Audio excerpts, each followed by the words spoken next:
Ona gũtuĩka nĩ kĩhoto gĩa gĩgatiba kĩa mũingĩ kũrũrũngana, ĩrĩ ta njĩra ya kũrũnga thirikari kana gũikia mũgambo wĩgiĩ marĩa ũtaraiganĩra namo, athuri a Njuri Ncheke nĩ maikĩtie ihoya mĩrũrũngano ĩno ĩgatabanagio na njĩra iria ciagĩrĩire. Kwa hivyo tunaomba maandamano yafanywe ya amani. Gen Z watoto wetu, tunaomba nyinyi, kweli mmesoma, lakini akili ya kuzaliwa naye tuko naye kama wasee wa Njuri Ncheke.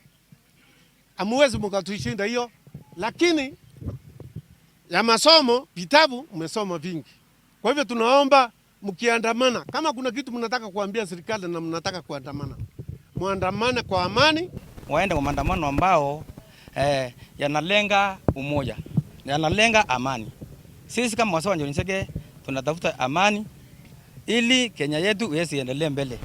Nĩ mokĩrĩire arĩa maugĩte matonyereire mĩrũrũngano ya ayuthi nĩguo gũtabania waganu wa gũbora, gũthũkangia na gũcina biacara cia andũ na maofici ma motungata ma mũingĩ. Kuna wale ambao walikuwa wamelala tarehe 24 wakiwa matajiri, lakini kuamkia tarehe 25 wakawa maskini. Na ni kwa sababu gani?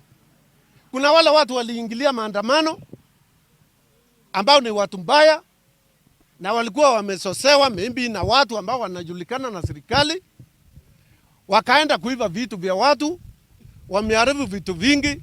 Oho makĩendekithia njĩra ingĩ cia gwetha ũiguano iria itangĩcũngĩrĩria ngũĩ kana hathara.